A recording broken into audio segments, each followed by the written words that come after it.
What's up guys, Dr. Greg here back with another episode of Braces Explained. I hope you guys have all been doing awesome. I know a lot of you guys have been asking about a video about jaw surgery, and that's definitely in my next few videos. I've just been in communication with a company that actually makes animations, and I'm waiting for those animations to come through because it'd be a lot easier to explain those concepts if I have some visual aids, so please hang tight for that. But given the recent developments with the coronavirus, I kind of wanted to touch base with you guys today and explain to you what the coronavirus is, how you can prevent its spread, and the impact it can have on you and your braces or Invisalign journey. So let's go.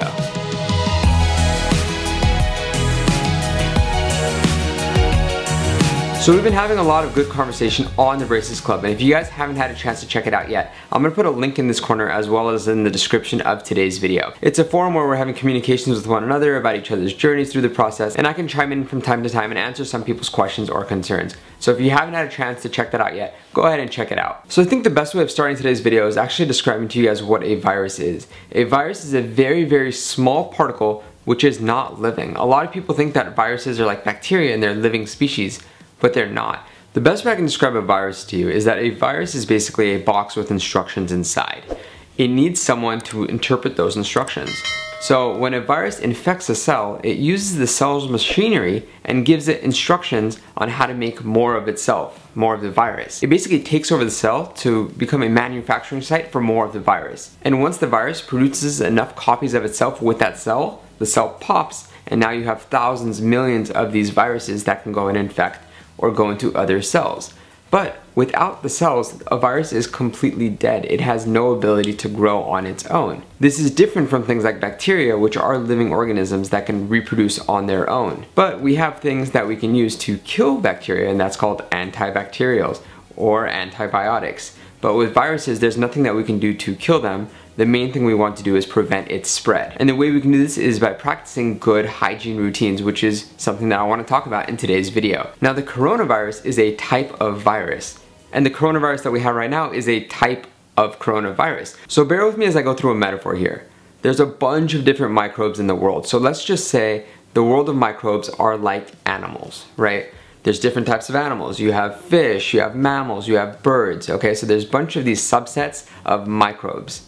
One of these subsets are, let's say, mammals. Let's call those the viruses. In the category of viruses, there's a bunch of different viruses. You have your norovirus, your bacteriophage, you have coronaviruses, right?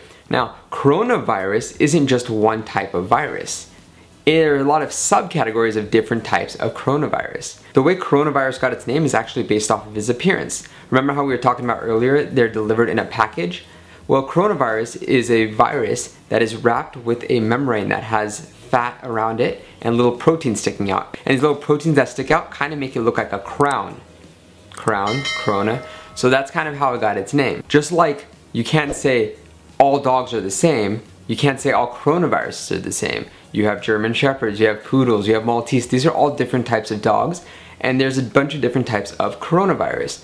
The common cold is actually a type of coronavirus, but the one that we're faced with right now is a novel type because of a mutation that has occurred. Mutations aren't something that's rare to viruses. Every year we have a mutation in the common flu, and that's why it's so hard to prepare it and prevent its spread. And like I said earlier, there's no way to kill a virus. The main thing you have to do is stop its spread. And that's what we're going to talk about in today's video. We're going to talk about tips and tricks on maintaining good hygiene to prevent the spread of coronavirus and maintaining good overall health while still progressing throughout your braces or Invisalign journey. The number one thing that is being recommended by the World Health Organization, the CDC, and all healthcare providers is to wash your hands using soap. Not only when you're changing your Invisalign trays or your elastic, but you should be brushing your hands frequently throughout the day. This is because coronavirus and other viruses can be sticking to your hands, and you want to make sure that your hands are clean before touching your face or mouth. There's a New York Times article that I'm going to link in the description of today's video that does a great job of explaining why and how soap works. But I'm basically going to summarize it here. Soap is comprised of these particles that on one side is hydrophilic, which means it loves water, and on the other side is hydrophobic, which means it hates water, right? Remember how we were talking about the coronavirus being wrapped in a membrane? Well, it's actually a two-layer membrane. This two-layer membrane is basically like a sandwich that goes around the entire virus. The outer layer and the inner layer are hydrophilic, which means that they like water. But the middle layer is hydrophobic, and this little hydrophobic buffer that goes around the virus is what protects it. And remember how we said soap had this hydrophobic layer in it? Well, this hydrophobic layer actually pierces the virus and can dissolve it so that it can be washed away with the water. So it's really important that you're washing your hands for 20 seconds and getting all those areas so that you can break up the viruses that are on your hands, break up the bacteria that are on your hands, and rinse it away so that you don't spread this infection. Needless to say, before you eat or change your elastics or your retainers, anything like that, you should be washing your hands because you don't want to spread whatever you've been touching all day into your mouth, because that's how we basically bring the virus into the body so that it can use our machinery and replicate and spread, and that's what we don't want to do. So tip number one, whenever you're going to be changing your elastics, your retainers, your Invisalign trays, please wash your hands before you do it and after you do it, because after you touch your mouth, you don't want to spread that bacteria across the world either. You want to maintain good hygiene throughout the day. Also, you want to maintain that your immune system is at peak performance. So during this time, you want to do things like drink lots of water, get plenty of sleep, and eat a healthy diet so that your body is at its peak performance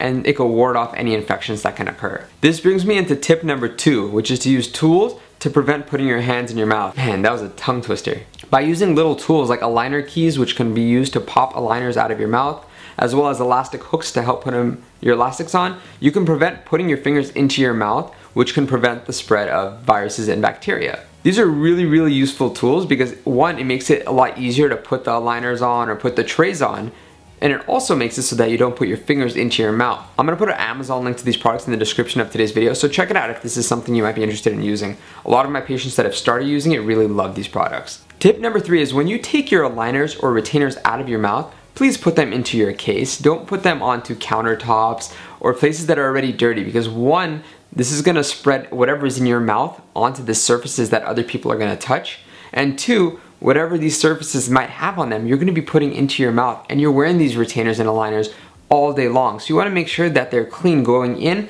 as well as coming out. So please maintain good hygiene when taking your aligners or retainers in and out of your mouth. To learn how to maintain your retainers, I'm gonna put a link to a video I made recently about how to clean them. So if you're interested in that, please check it out over here. This is how to maintain your retainers as well as your Invisalign trays. And the fourth tip comes from us orthodontists to you guys. We are pleading you guys, please be careful with the foods that you are eating these days. As you know, there are a list of foods that you should not be eating while you are in braces or Invisalign. And if you eat something that you're not supposed to eat and you have a broken bracket and have to come in, one, that's not only going to increase your treatment length, but what that's going to do is cause more people to come in and out of the office, which can increase the risk of this virus spreading. So please really help us out and help each other out. And please avoid the foods that your orthodontist recommended that you avoid in order to prevent breaking brackets and increasing the amount of visits and length of your treatment. And the last tip I have for you guys is to have a conversation with your orthodontist. There are some modifications that orthodontists can do that can prevent the frequency of your visits as well as the frequency of you touching your mouth. For example, some of my patients ask, can I eat with my elastics in instead of having to change them when I'm eating lunch? And in certain cases, that's absolutely okay.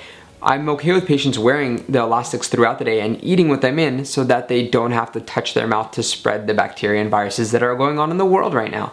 So have these conversations with your orthodontist. It might not be applicable for everyone, but I would encourage that you at least broach this conversation with your orthodontist at your next visit to see what he or she says. On that note, with a lot of my patients, what I'm able to do is push some of their appointments further out. So if they're early on in their treatment with some initial wires, I'm okay with seeing them maybe 8 weeks out instead of 6 weeks out, because I know that the wires are going to continue to work for a longer period of time. So these are conversations that you could have with your orthodontist to see if you're in that stage of treatment where it's okay with you going longer than your prescribed amount of appointment time. The same goes with Invisalign. Some orthodontists are comfortable with giving you more trays so that you can go longer without coming in if you have proven yourself to be a good Invisalign wearer. Some orthodontists I know are actually now doing Skype or FaceTime meetings with patients to see if they're doing well with their elastics, with their expanders, and actually preventing the need for them to come into the office. This is a precautionary measure to decrease the amount of patients that are coming in and out of the office in order to decrease the spread of this virus. So this is a conversation you can have with your orthodontist to see if you can go further out so that you can decrease your frequency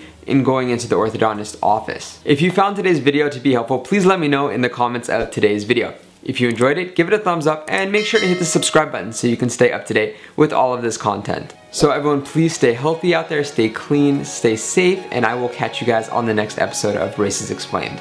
For now, Dr. Greg, out.